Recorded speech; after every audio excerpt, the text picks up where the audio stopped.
class. Today we're going to be doing a read aloud with one of my favorite books. But before we do that, let's review some of the things that we've been talking about that are very important when reading books. First and foremost, we want to discuss the fact that we always hold books upright. That means that all the letters are going to be in the correct position to where you would be able to read them. And usually with a lot of the illustrations, they're going to be in places that you would make sense of. So, this is always called the front of the book. And as we've been discussing, the front of the book contains the title and the author.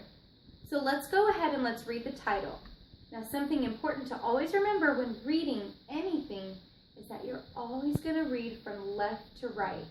So let's take our pointer finger and let's go ahead and let's read the title. The Adventures of Beekle, the Unimaginary Friend by Santat.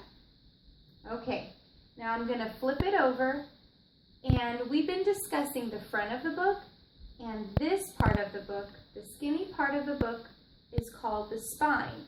The spine's job is to hold all of the pages together, and a lot of the times on the spine, even though it's in very tiny print, it usually has the title of the book again, as well as the author, so that way when you put it into your library, you'll be able to see exactly the book that you're pulling out.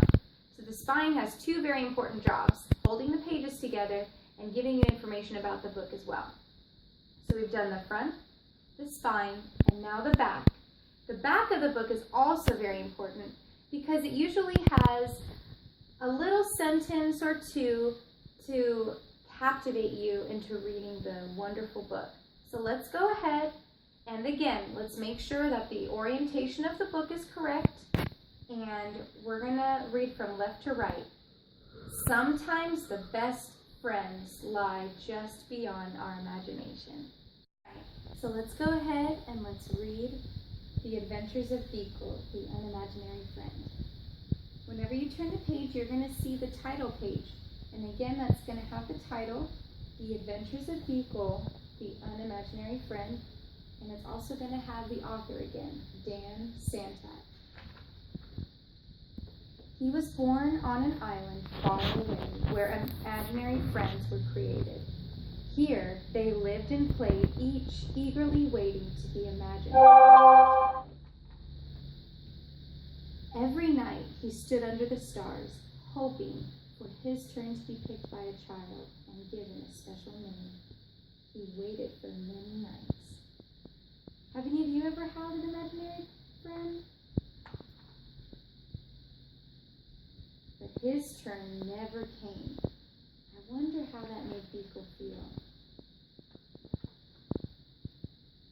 His mind filled with thoughts of all the amazing things that were keeping his friend from imagining him. So rather than waiting, he did the unimaginable. What do you guys think he did? He sailed through unknown waters and faced many scary things. But thinking about his friend gave him the courage to journey on. You see the whale, and there's people looking down on scary things that he's adventuring. Until he reached the real world.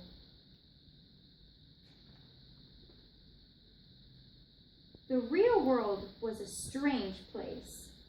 No kids were eating cake. No one stopped to hear the music. And everyone needed nap time. Then he finally saw something familiar. So he followed. What do you guys think he saw? Was it the dog? Was it the people? Oh, it's a tail. I wonder what that is. He had a good feeling about this place, but he looked everywhere, and he could not find his friend. What does this look like to you guys? Playground maybe? A bunch of children, and look at all the wonderful imaginary friends. tree and looked out, wishing and hoping his friend would come. But no one came. He thought about how far he'd come and how long he'd waited and felt very sad. Then he heard a noise below. Hello.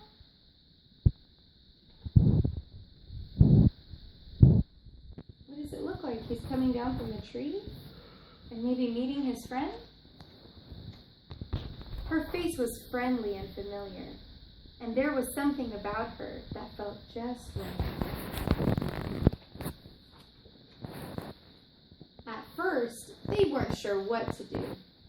Neither of them had made a friend before, but after a little while, they realized they were perfect together.